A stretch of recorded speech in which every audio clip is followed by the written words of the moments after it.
বাংলাদেশে চীনা বিনিয়োগের আহ্বান, প্রধানমন্ত্রী তারেক রহমানের। বেজিংয়ে কাল চীনের প্রধানমন্ত্রীর সঙ্গে বৈঠক। প্রধানমন্ত্রীর চীন সফর ঘিরে ব্যবসায়ীদের মধ্যে নতুন আশার সঞ্চার, বাণিজ্য ঘাটতি কমবে বললেন রিজভী। বিদেশ থেকে অর্থ ফেরাতে 9 আন্তর্জাতিক প্রতিষ্ঠান নিয়োগের প্রক্রিয়া শুরু, সংসদে অর্থমন্ত্রী, কর দিতে হবে মুদি দোকানিদেরও। দিল্লি বিমানবন্দরে উপদেষ্টা জাহিদের ঘটনা নিয়ে ভারতের বক্তব্যে সন্তুষ্ট নয় বাংলাদেশ, দুর্ভাগ্য ও দুঃখজনক বলছে পররাষ্ট্র মন্ত্রণালয়। এবং অবশেষে বিশ্বকাপ মাঠে নামছে নেইমার। ভোর 4টায় ব্রাজিলের প্রতিপক্ষ স্কটল্যান্ড, রাতে সুইজারল্যান্ডের মুখোমুখি কানাডা।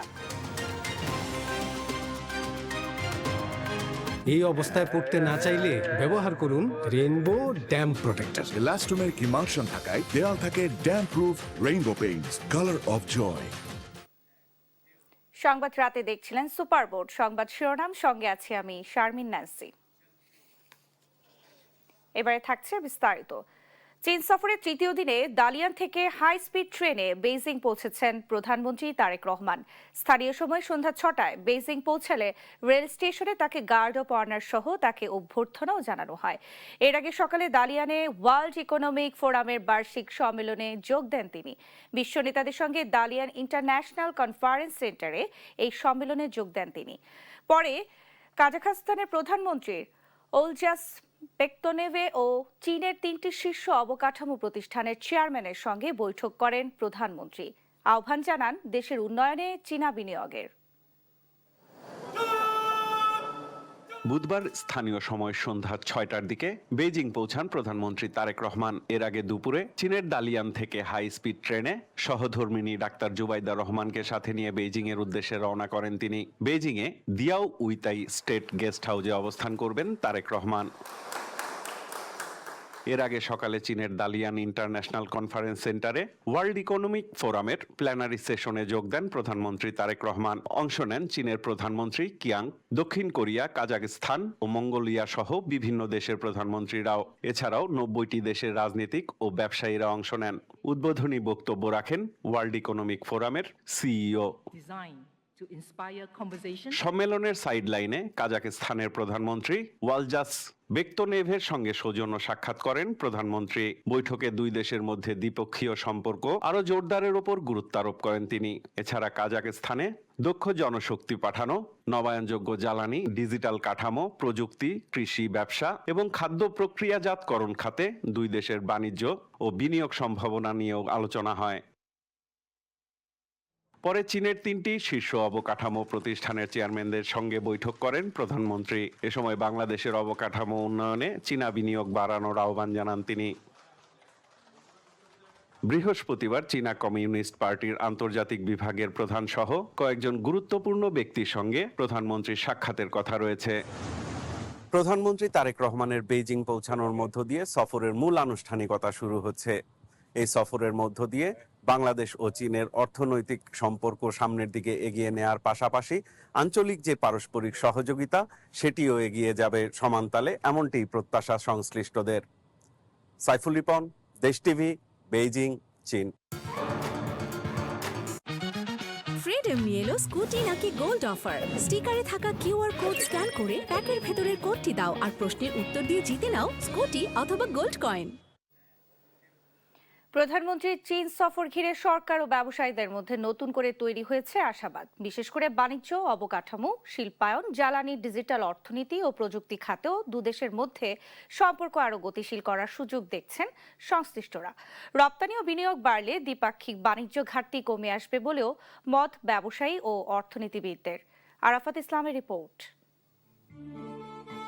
চীন 2020 সালে 97% বাংলাদেশি পণ্যের জন্য শুল্কমুক্ত বাজার সুবিধা চালু করে। পরে 2024 সালে প্রায় সব পণ্যেই এ নীতির আওতায় আনা হয়।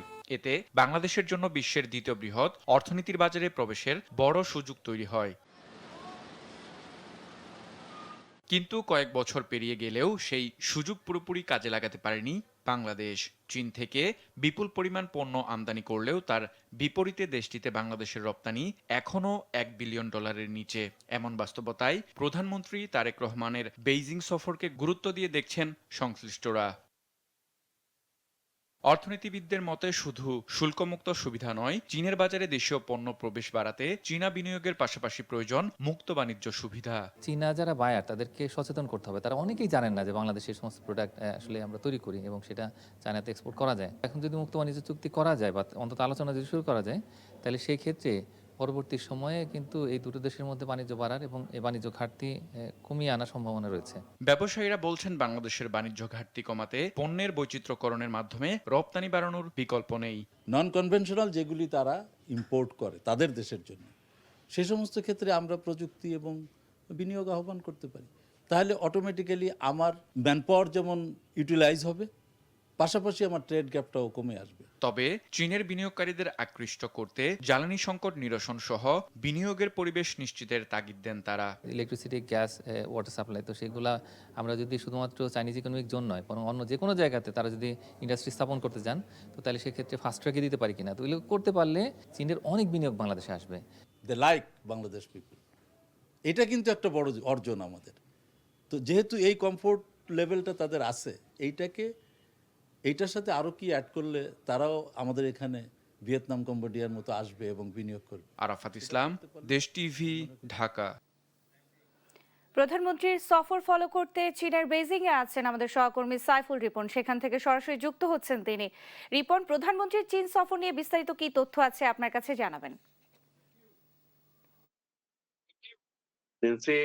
ইতিমধ্যেই কিন্তু তারেক রহমান বেজিং পৌঁছেছেন এবং স্থানীয় সময় সন্ধ্যা 5:30 দিকে বেজিং এ এসেছেন এবং ডালিয়ান তিনি ওয়ার্ল্ড ইকোনমিক ফোরামের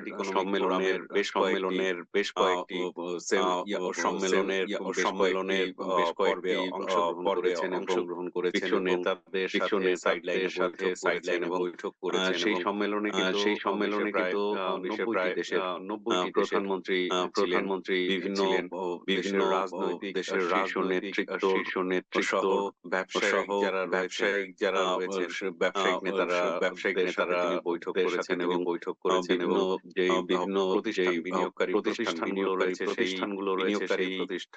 প্রতিষ্ঠানগুলোর ঊর্ধ্বতনদের সাথে তিনি কিন্তু কথা বলেছেন। কিন্তু বাংলাদেশে বিনিয়োগ বাড়ানোর জন্য পরিবেশের নিয়ে বিশ্বের কাছে কিন্তু একটা ইতিবাচক বার্তা দেওয়ার জন্য কিন্তু প্রধানমন্ত্রী তারেক রহমান চেষ্টা করছেন। সরকার পরিচালনা এবং সেই জায়গাতে কিন্তু প্রধানমন্ত্রীর এই সফরটি গুরুত্বপূর্ণ হিসেবে দেখা হচ্ছে। প্রধানমন্ত্রী তারেক রহমান কিন্তু এভাবে তার যে সফরসঙ্গীদের নিয়ে বিভিন্ন অংশীজন যারা তাদের সাথে অগ্রযাত্রা এবং অর্থনীতিকে যা করণীয় সেসব বিষয়ে।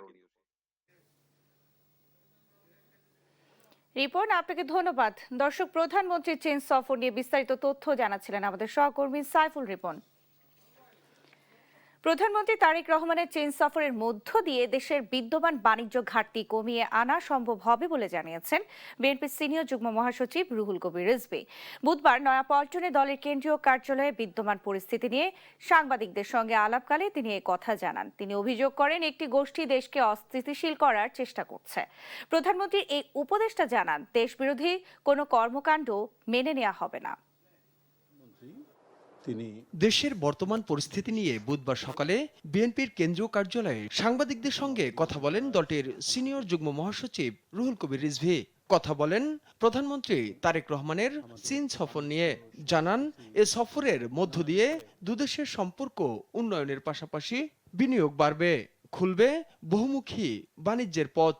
বাণিজ্য ঘাটতি প্রায় $24 বিলিয়ন মতো, এটিকে কমিয়ে আনতে হবে। তাহলে আমরা এদেশের শিল্পায়ন এবং অন্যান্য ব্যবসা বাণিজ্যের ক্ষেত্রে আমাদের একটি যুগান্তকারী অবস্থায় এসে উপনীত হতে পারব। দেশের জনগণ প্রত্যাশা করে দেশের প্রধানমন্ত্রী এ বিষয়ে যুগোপযোগী এবং কার্যকর পদক্ষেপ গ্রহণ করবেন। রিজভী অভিযোগ করেন দেশকে অস্থিতিশীল করার চেষ্টা করছে একটি গোষ্ঠী। দেশকে অস্থিতিশীল করারও বিভিন্ন প্রচেষ্টা আমরা দেখতে পাই। পরিকল্পিতভাবে কেউ এই ধরনের কোনো প্রচেষ্টা নিলে পড়ে এ বিষয়ে সরকার সজাগ রয়েছেন। সংসদে এবং সংসদের বাইরে জামায়াত নেতাদের আচরণ ও কর্মকাণ্ড নতুন ফ্যাসিবাদী মানসিকতার প্রতিফলন দেখা যাচ্ছে বলেও মন্তব্য করেন প্রধানমন্ত্রীর এই উপদেষ্টা। প্রধানমন্ত্রীকে নিয়ে নানা অপপ্রচার করছেন, কই এখন তো কোনো গুম হওয়ার কথা শোনা যায় না। এদিকে জাতীয় প্রেস ক্লাবে দৈনিক ইত্তেফাক ও দৈনিক দিনকালের সাবেক সম্পাদক মরহুম আক্তারুল আলমের স্মরণ সভায় অংশ নেন বিএনপির স্থায়ী কমিটির সদস্য ডক্টর আব্দুল মঈন খান। বলেন, অতীতের তুলনায় বর্তমানে গণমাধ্যম পরিচালনার পরিবেশ অনেক বদলে গেছে। তার যে ক্ষুরধার লেখনী, সেই লেখনীতে কিন্তু শুধুমাত্র দেশের অভ্যন্তরের রাজনীতি নয়, বিশ্বের যে রাজনীতি তার চুলচেরা হিসাব আমরা কিন্তু বিভিন্ন সময় দেখেছি। গণমাধ্যমের স্বাধীনতা ফিরিয়ে আনতে নানামুখী প্রতিবন্ধকতা দূর করা জরুরি বলেও মন্তব্য করেন আব্দুল মঈন খান। গুণী লোক সম্মানিত হবেন সেটা তো বলাই বাহুল্য। তাইফুর রহমান তুহিন, দেশ টিভি, ঢাকা। বিদেশ থেকে অর্থ ফেরাতে 9 আন্তর্জাতিক আইনি প্রতিষ্ঠান নিয়োগ প্রক্রিয়া শুরু করেছে সরকার। টেবিলে উত্থাপিত প্রশ্নের জবাবে সংসদে এই তথ্য জানিয়েছেন অর্থমন্ত্রী আমির খসরু মাহমুদ চৌধুরী। আগামী অর্থ বছরে মূল্যস্ফীতি 7.5% নামিয়ে আনা হবে বলেও আশা প্রকাশ করেন তিনি।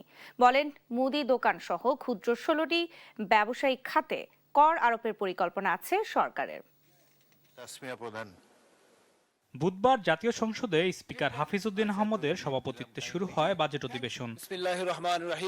সংসদ সদস্যদের লিখিত প্রশ্নের জবাবে অর্থমন্ত্রী আমির খসরু মাহমুদ চৌধুরী জানান, আগামী অর্থবছরে মূল্যস্ফীতি 7.5% নামিয়ে আনা হবে। মুদির দোকান, তৈরি পোশাক বিক্রেতা, কসমেটিক্স, জুতা, হার্ডওয়্যার, ইলেকট্রনিক্স পণ্যের বিক্রেতা ও রড সিমেন্ট, বিউটি পার্লার, মিষ্টান্ন ভান্ডার ও রেস্টুরেন্ট সহ দেশের 16টি ব্যবসায়িক খাতকে ভ্যাটের সুনির্দিষ্ট করের আওতায় আনার পরিকল্পনার কথা জানান তিনি। এদিন প্রস্তাবিত বাজেটের উপর সাধারণ আলোচনায় অংশ নিয়ে বিরোধী দলের কড়া সমালোচনা করেন কক্সবাজার 2 আসনের সংসদ সদস্য আলমগীর মোহাম্মদ মাহফুজুল্লাহ।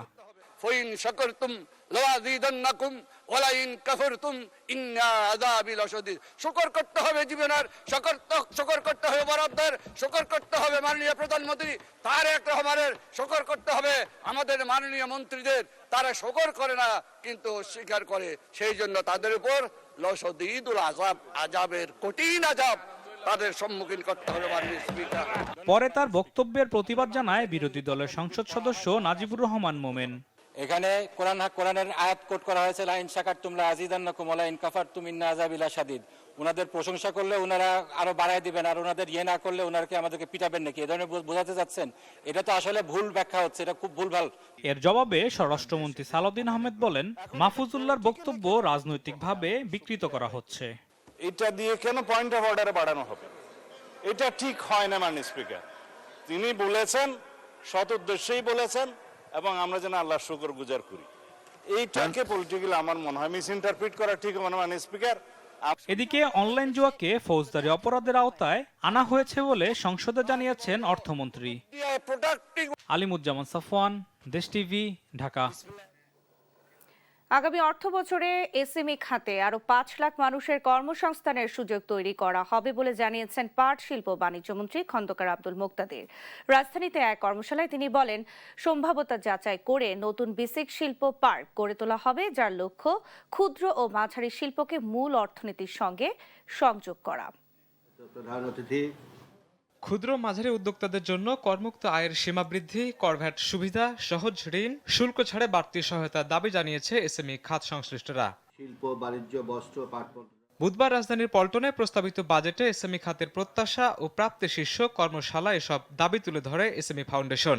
এ খাতে আরও কার্যকর বাজেট বরাদ্দ বাড়ানোর আহ্বান জানান প্রতিষ্ঠানটির ব্যবস্থাপনা পরিচালক।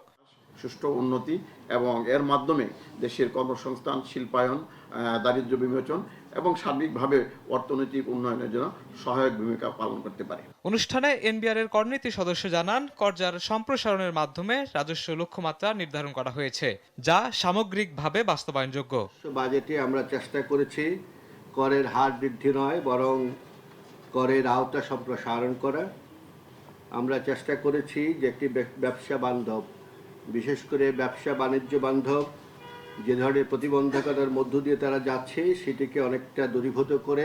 কর্মশালায় শিল্প বাণিজ্য মন্ত্রী খন্দকার আব্দুল মুক্তাদির বলেন, সরকারি শিল্প কারখানাগুলো জ্বালানি সরবরাহ নিশ্চিত হওয়া সাপেক্ষে পর্যায়ক্রমে বেসরকারি খাতে হস্তান্তরের পরিকল্পনা রয়েছে। সরকারি মালিকানাধীন যে ফ্যাক্টরিগুলি আছে এইগুলি জ্বালানির সরবরাহ নিশ্চিত করা সাপেক্ষে আমরা দ্রুত বেসরকারি খাতে নিতে চাই। আগামী অর্থবছর শেষে কর জিডিপি অনুপাত আরও সন্তোষজনক পর্যায়ে পৌঁছাবে বলে আশা প্রকাশ করেন মন্ত্রী। যে ফরম্যাটের কথা বললাম। শাহিনুর ইসলাম সাগর, দেশ টিভি, ঢাকা। প্রধানমন্ত্রীর তথ্য উপদেষ্টা জাহিদুর রহমানের সঙ্গে দিল্লি বিমানবন্দরের ঘটনা নিয়ে ভারতের পররাষ্ট্র মন্ত্রণালয় যে বক্তব্য দিয়েছে তা সন্তোষজনক নয় বলে জানিয়েছে বাংলাদেশ। বুধবার ভারতের পররাষ্ট্র মন্ত্রণালয়ের মুখপাত্রের মন্তব্য সম্পর্কে বাংলাদেশের পররাষ্ট্র মন্ত্রণালয়ের মুখপাত্র বলেন, এই ঘটনায় ভারতীয় পক্ষ থেকে যে ব্যাখ্যা দিয়েছে তা সন্তোষজনক নয়।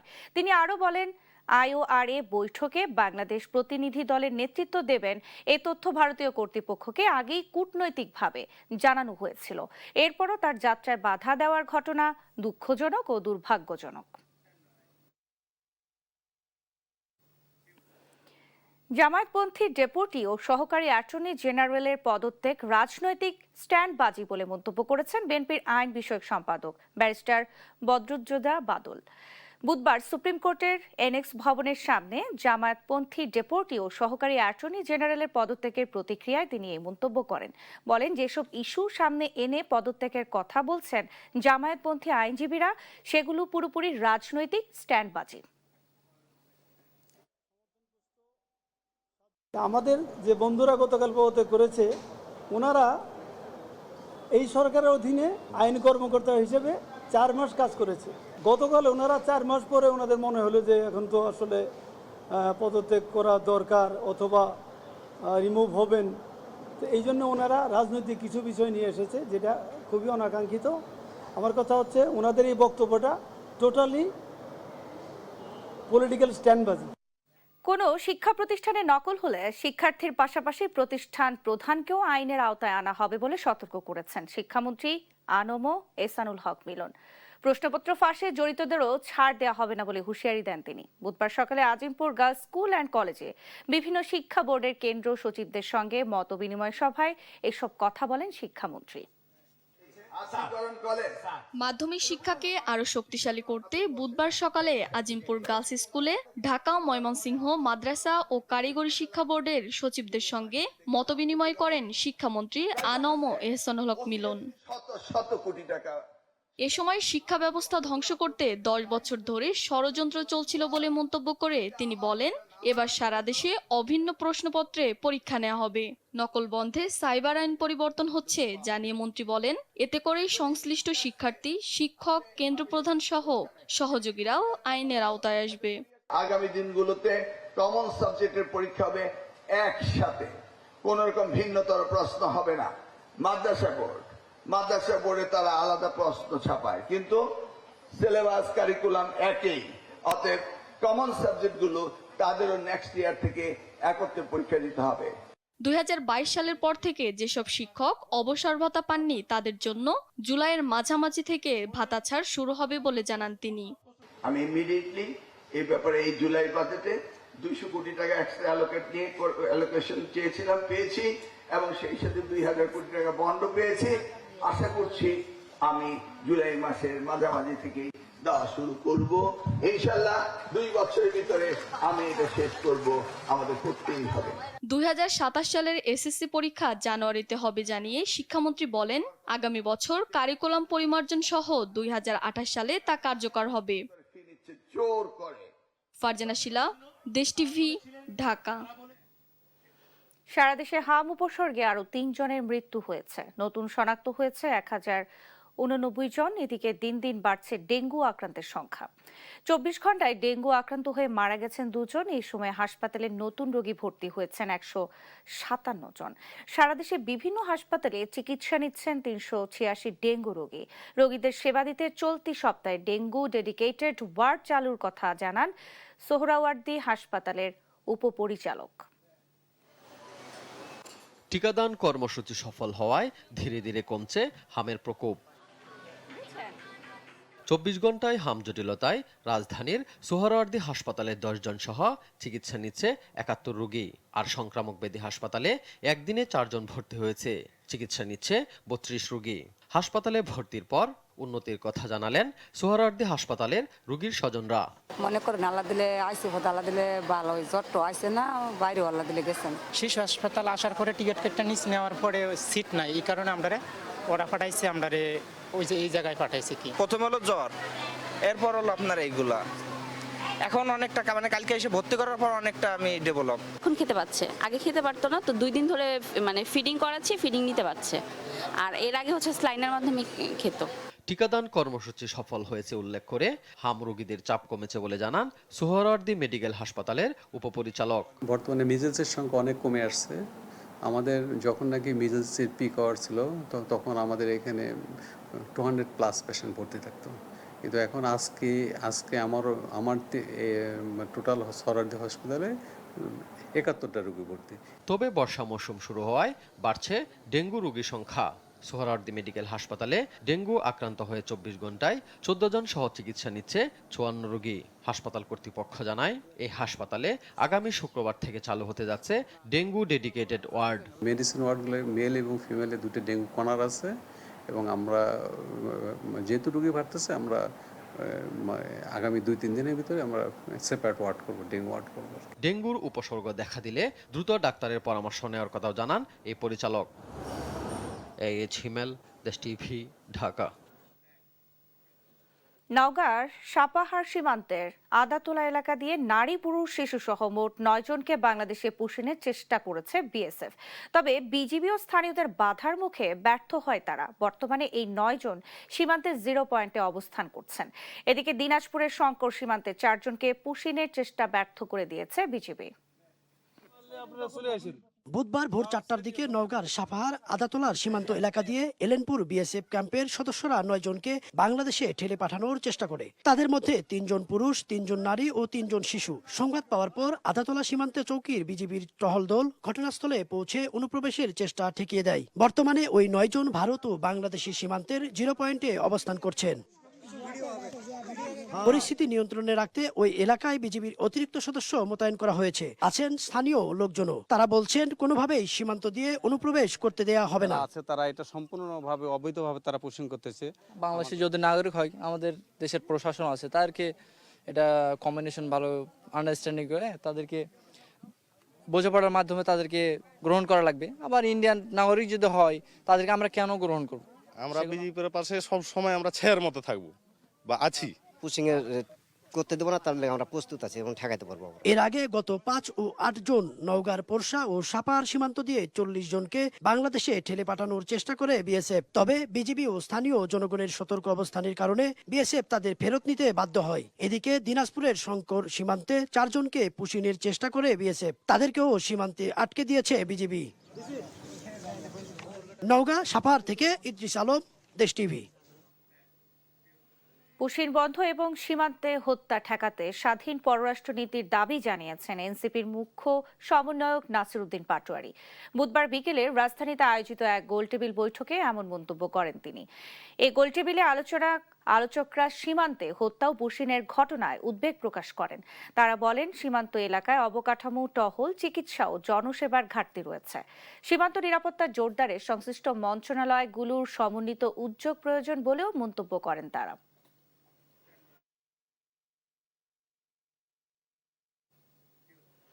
সিলেট সুনামগঞ্জে সুরমা ও কুশিয়ারা নদীর পানি বেড়ে নিম্নাঞ্চলে বন্যা দেখা দিয়েছে। এতে ভোগান্তিতে পড়েছেন স্থানীয়রা। এদিকে যমুনা নদীর পানি বাড়ায় সিরাজগঞ্জের ভাঙনে ফসলি জমি ও বসতবাড়ি ক্ষতিগ্রস্ত হয়েছে।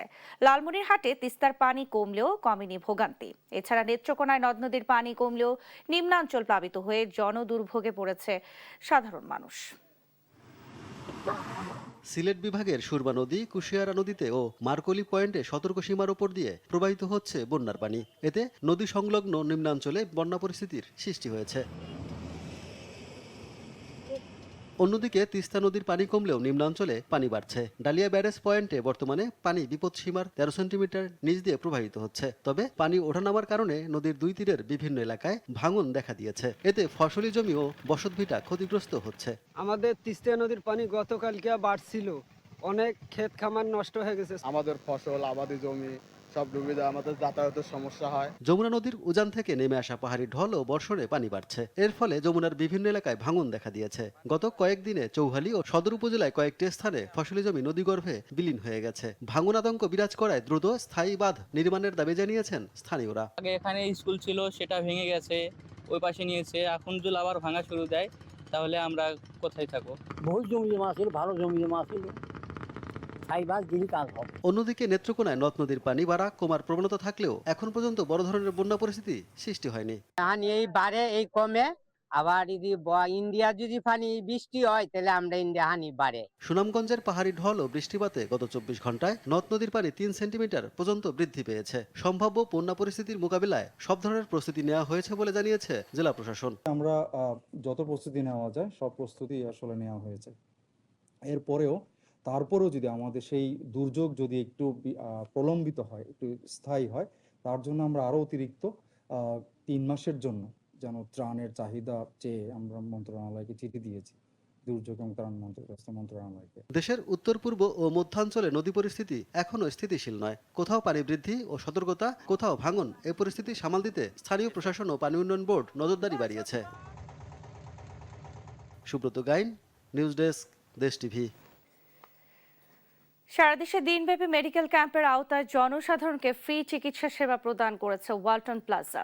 বুধবার দেশ জুড়ে একযোগে 7 শতাধিক ওয়ালটন প্লাজায় দিনব্যাপী এই চিকিৎসা সেবা দেওয়া হয়। ওয়ালটন প্লাজার গ্রাহক ও সর্বস্তরের মানুষ ফ্রি মেডিকেল সেবা গ্রহণ করেন। রাজধানীর মিরপুর মাজার রোড ওয়ালটন প্লাজায় ফিতা কেটে মেডিকেল ক্যাম্পের উদ্বোধন করেন ওয়ালটন প্লাজার managing partner SM Mahbubul Alam. এছাড়াও বাংলাদেশ থ্যালাসেমিয়া ফাউন্ডেশনের উদ্যোগে ছিল রক্তদান কর্মসূচি।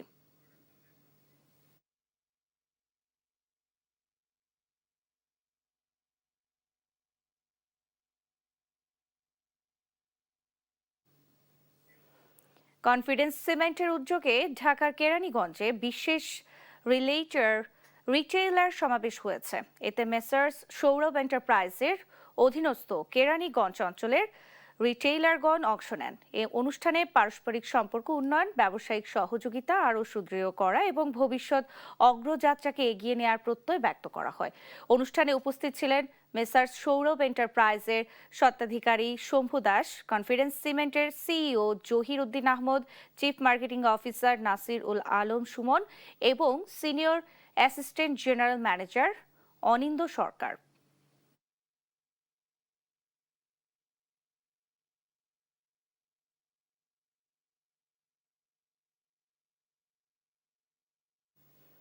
এবার আন্তর্জাতিক প্রসঙ্গ।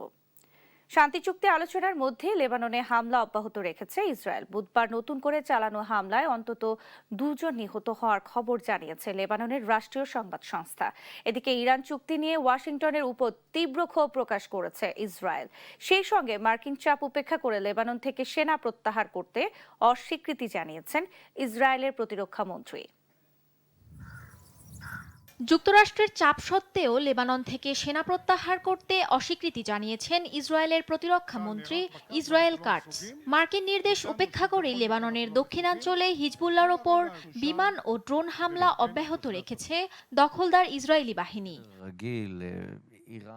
এরই মধ্যে দক্ষিণ লেবাননে হিজবুল্লাহ সদস্যদের লক্ষ্য করে হামলার দাবি করেছে IDF। পৃথক ড্রোন হামলায় অন্তত 2 জন নিহত হওয়ার খবর জানিয়েছে লেবাননের রাষ্ট্রীয় সংবাদ সংস্থা NNA। অন্যদিকে মধ্যপ্রাচ্যের মিত্রদের আশ্বস্ত করতে অঞ্চলটি সফরে বেরিয়েছেন মার্কিন পররাষ্ট্রমন্ত্রী মার্কো রুবিও। সংযুক্ত আরব আমিরাতের প্রেসিডেন্ট মোহাম্মদ বিন জায়েদের সঙ্গে বৈঠক শেষে তিনি কুয়েতে পৌঁছেছেন। হরমুজ প্রণালীর নিরাপত্তা নিশ্চিত করতে আরব আমিরাতের ভূমিকার প্রশংসা করে অঞ্চলটির সুরক্ষায় মার্কিন প্রতিশ্রুতি পুনর্ব্যক্ত করেন Rubio. No country is allowed to charge tolls or fees on an international waterway. এদিকে উত্তেজনা প্রশমনে ওয়াশিংটন ও তেহরানের মধ্যে চলছে নানামুখী তৎপরতা। সামাজিক যোগাযোগ মাধ্যম ট্রুথ সোশ্যালে দেয়া এক বার্তায় মার্কিন প্রেসিডেন্ট ডোনাল্ড ট্রাম্প জানিয়েছেন, হরমুজ প্রণালীতে যাতায়াতকারী কোনো জাহাজ থেকে ইরান কোনো ধরনের টোল বা অতিরিক্ত ফি নেবে না। এ তথ্য মিথ্যা প্রমাণিত হলে আলোচনা তাৎক্ষণিক বন্ধ করা হবে বলেও হুঁশিয়ারি দেন তিনি।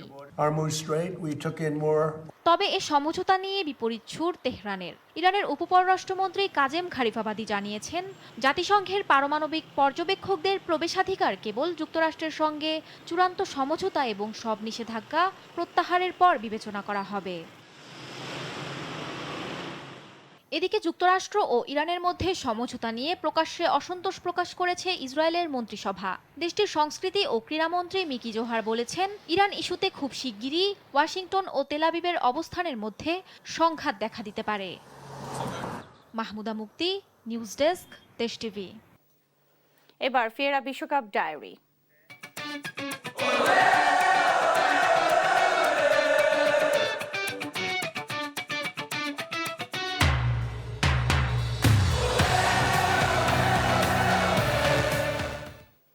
প্রায় 2 বছর পরে দলের হয়ে মাঠে নামতে যাচ্ছেন ব্রাজিলের 10 নম্বর জার্সির জাদুকর নেইমার জুনিয়র। সংবাদ সম্মেলনে স্কটল্যান্ডের বিপক্ষে ম্যাচ খেলার কথা নিশ্চিত করেছেন Brazil coach Carlo Ancelotti. Group পর্বের শেষ ম্যাচে গা গরম করে বিশ্বকাপের নকআউট পর্বের লড়াইয়ের আগেই পুরোদমে অনুশীলন চালান নাম্বার 10।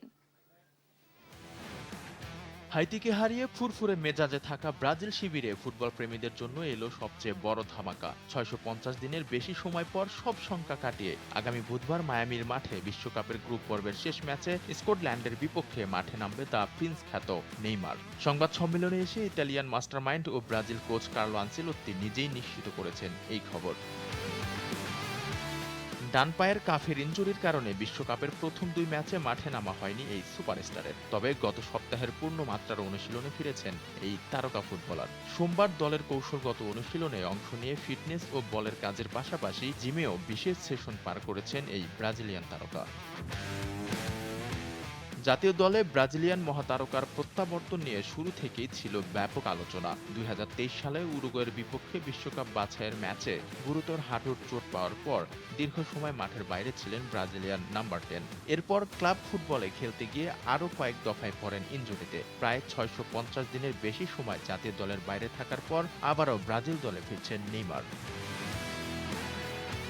2 ম্যাচে 4 পয়েন্ট নিয়ে বর্তমানে গ্রুপ সি এর শীর্ষে রয়েছে ব্রাজিল। স্কটল্যান্ডের বিপক্ষে জয় বা ড্র করতে পারলে এবং অন্য ম্যাচের ফল অনুকূলে থাকলে গ্রুপ সেরা হিসেবেই নকআউট পর্ব নিশ্চিত করতে পারবে 5 বারের বিশ্ব চ্যাম্পিয়নরা। আলভি রায়হান, দেশ TV, sports desk. Group champion হওয়ার লক্ষ্য নিয়ে ভোর 4টায় মাঠে নামছে 5 বারের বিশ্ব চ্যাম্পিয়ন ব্রাজিল ও স্কটল্যান্ড। হাইতির বিপক্ষে জয়ের ধারাবাহিকতা ধরে রাখতে চায় সেলেসাওরা। অন্যদিকে ব্রাজিলকে হারিয়ে চমক দিতে চায় স্কটিশরাও। অবশেষে সেলেসাও শিবিরের স্বস্তির সুবাতাস। লম্বা চোটের ধকল কাটিয়ে ব্রাজিলের ফুল লেন্থ অনুশীলনে ফিরলেন পোস্টার বয় নেইমার জুনিয়র। আর তাতেই বদলে গেল পুরো ড্রেসিং রুমের আবহ। স্বস্তির সুবাতাস খোদ নেইমারের মনেও। ইনস্টাগ্রামে ট্রেনিং সেশনের ছবি পোস্ট করে লিখেছেন, থ্যাংক ইউ গড, আমি ভীষণ হ্যাপি। বিশ্বকাপের গ্রুপ পর্বের শেষ ম্যাচে নামছে সেলেসাওরা, তাদের বাধায় স্কটল্যান্ড। এই ম্যাচ জিতলেই গ্রুপ চ্যাম্পিয়ন হয়ে রাউন্ড 32-তে উঠে যাবে আনচেলোত্তির দল। অনুশীলনে নেইমারকে দারুণ ছন্দে দেখা গেছে। নেইমারের মান নিয়ে কোনো প্রশ্ন নেই। অনুশীলনে তার তীব্রতা দেখেই বোঝা যায় সে খেলতে কতটা মুখিয়ে আছে। চলতি মিশনটা অবশ্য খুব একটা সমৃদ্ধ ছিল না 5 বারের বিশ্ব চ্যাম্পিয়নদের। মরক্কোর সাথে প্রথম ম্যাচে ড্র করে হোঁচট খেলেও হাইতির বিপক্ষে দাপুটে জয়ে চেনা ছন্দে ফিরে সেলেসাওরা। বল পজিশন আর টেকনিক্যাল ইমপ্রুভমেন্টের গ্রাফ এখন উপরের দিকে। অতীত বলছে স্কটল্যান্ডের বিপক্ষে কখনোই হারের রেকর্ড নেই ব্রাজিলের। 10 দেখায় 8 জয় 2 ড্র। বিশ্বকাপের 4 দেখায় 3 জয় সেলেসাওদের। তারা অবশ্যই আমাদের হারানোর লক্ষ্য নিয়ে শক্তভাবে মাঠে নামবে। তবে আমরাও কঠোর পরিশ্রম করছি এবং ভালো প্রস্তুতি নিচ্ছি। এটি দারুণ একটি ম্যাচ হতে যাচ্ছে। আশা করি আমরা জয় নিয়ে মাঠ ছাড়তে পারবো। অন্যদিকে দীর্ঘ 28 বছর পর বিশ্বকাপে প্রত্যাবর্তন। হাইতিকে হারিয়ে 36 বছর পর বিশ্বকাপের প্রথম জয় তুলে নেয় স্কটিশরা। 1 জয় ও 1 হার নিয়ে তৃতীয় অবস্থানে স্কটল্যান্ড। এই ম্যাচ হারলেও তৃতীয় অবস্থানে থেকে নকআউটে ওঠার সম্ভাবনা রয়েছে দেশটির। তবে ব্রাজিলের সাম্প্রতিক ফর্ম রুখে দিতে 2-4-4 ফরমেশনে ছক আঁকতে চান স্টিভেন ক্লার্ক। ইনজুরির কোনো সমস্যা নেই দলের মূল ভরসা লিভারপুলের তারকা অ্যান্ডি রবার্টসন। ফিফা র্যাঙ্কিংয়ে দুই দলের পার্থক্য 36, ব্রাজিলের ফিফা র্যাঙ্কিং 5 আর স্কটল্যান্ডের ranking 41। Fardin Saju, Desh TV, sports desk. Group B থেকে নকআউট নিশ্চিতের মিশনে রাতে মুখোমুখি হবে কানাডা ও সুইজারল্যান্ড। কানাডার বিসি প্লেস ভ্যানকুভারে ম্যাচ শুরু হবে রাত 1টায়। একই সময় গ্রুপের আরেক ম্যাচে কাতার লড়বে বসনিয়ার বিপক্ষে। গ্রুপ বি এর শীর্ষ দুই দল কানাডা ও সুইজারল্যান্ড দুটি করে ম্যাচ খেলে সমান 1 জয় ও 1 ড্রয়ে দু দলের সংগ্রহ 4 পয়েন্ট। ফলে নকআউটের টিকিট নিশ্চিত করতে এই ম্যাচের গুরুত্ব অনেক। দু দলের লড়াইয়ে বাড়তি উত্তেজনা যোগ করছে গ্রুপ সেরা হওয়ার দৌড়। ইতিহাস অবশ্য কিছুটা কানাডার পক্ষেই কথা বলছে। 2002 সালে দু দলের একমাত্র মুখোমুখি দেখায় 3-1 গোলে জয় পেয়েছিল কানাডা। সেই স্মৃতি আর ঘরের মাঠের সমর্থনকে পুঁজি করে জয় দিয়ে নকআউটের টিকিট নিশ্চিত করতে চায় বিশ্বকাপের সহ আয়োজকরা। তবে সুইজারল্যান্ডও ছাড় দিতে নারাজ। 2 দশক আগে খেলোয়াড় হিসেবে কানাডার বিপক্ষে জয় না পেলেও এবার কোচ হিসেবে দলকে কাঙ্ক্ষিত সাফল্য এনে দিতে মুখিয়ে আছেন মুরাদ ইয়াকিন। তার লক্ষ্য গুরুত্বপূর্ণ এই ম্যাচ জিতে গ্রুপের শীর্ষস্থান দখল করা। এদিকে গ্রুপের অন্য ম্যাচে মুখোমুখি হবে কাতার ও বসনিয়া। নকআউটে ওঠার ক্ষীণ সম্ভাবনা এখনও বেঁচে আছে এই দু দলের। তবে সেজন্য বড় ব্যবধানের জয় পাওয়ার পাশাপাশি নির্ভর করতে হবে কানাডা ও সুইজারল্যান্ড ম্যাচের ফলের উপর। নাজমুস সাকিব, স্পোর্টস ডেস্ক, দেশ টিভি। বিশ্বকাপ মানেই আবেগ, বিশ্বকাপ মানেই উন্মাদনা, আর সেই উন্মাদনার এক বিশাল নাম বাংলাদেশ। দূর দক্ষিণ আমেরিকার ফুটবল, ইউরোপের তারকা কিংবা বিশ্বের সবচেয়ে বড় ফুটবল আসর, অথচ সেই গল্পের মাঝখানে জায়গা করে নিচ্ছে বাংলা ভাষা, বাংলাদেশের মানুষ, বাংলাদেশের আবেগ। বিশ্বকাপের মাঠে নেই বাংলাদেশ, তবুও বিশ্বকাপের উন্মাদনার গল্প বলতে গিয়ে বারবার উঠে আসছে বাংলাদেশের নাম। বাংলাদেশের ফুটবল প্রেম, আর্জেন্টিনা ব্রাজিল সমর্থকদের রঙিন উৎসব আর বিশাল পতাকার ছবি জায়গা করে নিচ্ছে ফিফার অফিসিয়াল প্ল্যাটফর্মে। শুধু তাই নয়, বাংলা ভাষাকেও তুলে ধরছে ফুটবলের সর্বোচ্চ নিয়ন্ত্রক সংস্থা। সম্প্রতি ফিফার অফিসিয়াল ফেসবুক পেজে লিওনেল মেসিকে নিয়ে একটি পোস্টে ব্যবহার করা হয় বাংলা ভাষা। ক্যাপশনে লেখা হয়, কি জাদু করিয়া মেসি মায়া লাগাইছে। বাংলার কিংবদন্তি বাউল শিল্পী শাহ আব্দুল করিমের জনপ্রিয় গানের এই লাইন মুহূর্তেই ছড়িয়ে পড়ে সামাজিক যোগাযোগ মাধ্যমে। এর আগেও মেসিকে নিয়ে অধিনায়ক প্রস্তুত ও হ্যাট্রিক নায়ক বাংলা ক্যাপশনে ছবি পোস্ট করে ফিফা। ব্রাজিল দলকে নিয়ে বাংলায় পোস্ট করেছিল ফিফা। লামিন ইয়ামাল ও কিলিয়ান এমবাপ্পেও জায়গা পেয়েছেন ফিফার বাংলা ক্যাপশনের পোস্টে। বিশ্বকাপ ঘিরে বাংলাদেশের সমর্থকদের উন্মাদনা এবং বাংলা ভাষার ব্যাপক উপস্থিতি ফিফাকে বারবার টানছে এই বাংলাতে। প্রশ্ন হলো, ফিফা কেন বারবার বাংলায় পোস্ট করছে? কারণ বাংলাদেশ বিশ্বকাপে খেলতে না পারলেও বিশ্বকাপকে বাঁচিয়ে রেখেছে নিজের আবেগে। যে দেশে হাজার হাজার কিলোমিটার দূরের দুই দেশের ম্যাচ ঘিরে রাতভর উৎসব হয়, যে দেশে ফুটবল একটি খেলা নয় বরং সংস্কৃতি আর পরিচয়ের অংশ, সেই দেশকে উপেক্ষা করা কঠিনই বটে। ফিফার বাংলায় পোস্টগুলো তাই শুধু সোশ্যাল মিডিয়ার কন্টেন্ট নয়, এক ধরনের স্বীকৃতি। বাংলাদেশের ফুটবল প্রেমের স্বীকৃতি, বাংলা ভাষার স্বীকৃতি, আর সেই কোটি কোটি মানুষের স্বীকৃতি যারা বিশ্বকাপকে নিজেদের উৎসবে পরিণত করেছে। আরিফিন ঈশা, স্পোর্টস ডেস্ক, দেশ টিভি। এই ছিল এখনকার সংবাদ রাত। পরের বুলেটিন দেখার আমন্ত্রণ রইল। ধন্যবাদ সবাইকে।